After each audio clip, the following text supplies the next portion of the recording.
Baik, sekarang kita beralih kepada lembaran kerja yang ke-14. Okey, lembaran kerja ke-14. Baik. Ini merupakan satu jadual yang menunjukkan jumlah simpanan tetap Encik Irfan selama 5 tahun. Okey, sebelum kita mula menjawab soalan, cikgu nak kamu fahamkan bagaimana apakah maksud dalam jadual tersebut. Okey, simpanan 2,400. Simpanan bawah ke hadapan tiada, maksudnya dia baru. Tahun pertama dia meletakkan duit, maka duit yang disimpan 2,400. Okey. Pada hujung tahun sebanyak 9%, 9% darab dengan 2,400, dia akan dapat RM216.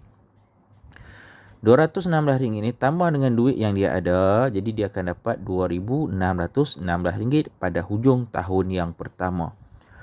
Jadi pada pada awal tahun yang kedua, duit ini dibawa ke hadapan.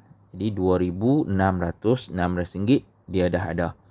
Dan dia kena masukkan lagi sebab ini adalah simpanan tetap. Jadi setiap tahun dia kena masukkan sebanyak 2,400. Jadi dia masukkan 2,400 termasuk duit tahun lepas 2,400 dan termasuk dividen tahun lepas 2016.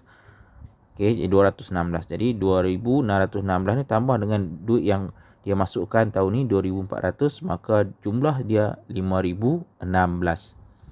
Jadi pada hujung tahun kedua tersebut, sebanyak 8% dividen diberikan oleh syarikat. Jadi 8/100 darab dengan 5,016. Kamu akan perolehi RM401.28. Okey. RM401.28 ni kita campur dengan jumlah sebelum diberi dividen, iaitu 5,016. Bila dah campur, kamu akan memperolehi RM5,417 pada hujung tahun yang kedua. Jadi masuk awal tahun ketiga, duit dia bawa ke depan 5,417 dan dia perlu masukkan lagi untuk tahun itu 2,400. Jadi bila kedua-dua ini dicampur, dapatlah 7,817 dan tahun itu juga diberi dividen. Berapa banyak? Ini yang kita tidak ketahui. Tetapi dividen itu adalah sebanyak RM547. Bila dicampurkan kedua-dua ini, pada hujung tahun ketiga, dia memperolehi sebanyak 8,364. Jadi berapakah peratus 547 ni mewakili berapa peratus? Okey.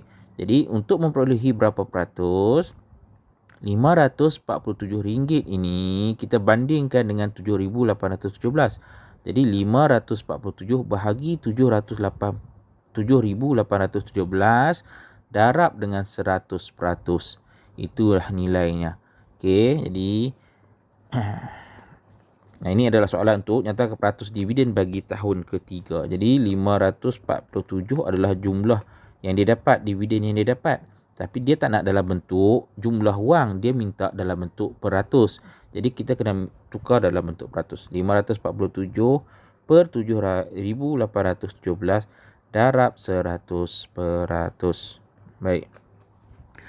Maningkan nombor ni agak besar. Jadi untuk soalan lembaran kerja ke-14 dan 15, cikgu benarkan kamu menggunakan kalkulator. Jadi apa yang kamu buat, kamu darabkan ini 100 dengan ini. Kamu akan dapat 5,547 tambah 2 sifar di belakang. Bahagi dengan 7,817. Okey, kamu kira kamu akan dapat berapa peratus.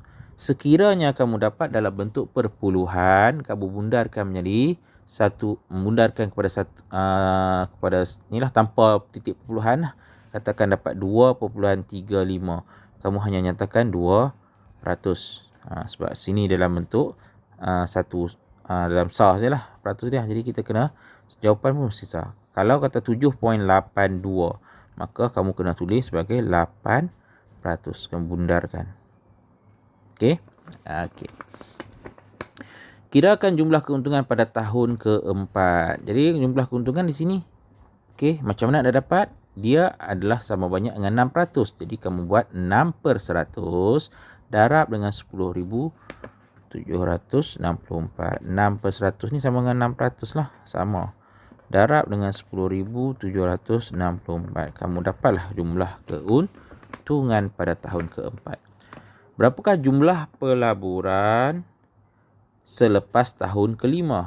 Selepas tahun kelima. Jadi kamu dapatkan ni, masukkan ke sini. Okey. Kemudian jumlah simpanan kamu campurkan lagi dengan 2,400. Kamu akan dapat jumlah simpanan. Nak dapat jumlah keuntungan 7%, 7/100 darab dengan yang ini. Jawapan dia nanti kamu tambahkan balik dengan yang ni, itulah jumlah pelaburan. Okey. Saya ulang balik. Jumlah bawa simpanan ke depan adalah jumlah akhir ni kita akan bawa ke depan. Kemudian kamu campurkan kedua-dua ni, simpanan ni tambah jumlah yang bawa ke depan ni, campur dua-dua kamu akan dapat jumlah simpanan. Nak dapatkan jumlah keuntungan 7/100 darab dengan ni, kamu akan dapatkan jumlah keuntungan. Untuk dapat jawapan dia jumlah pelaburan, untung dia tadi ni tambah balik dengan jumlah simpanan, itulah jumlah pelaburan. Baik, itu lembaran kerja yang ke-14.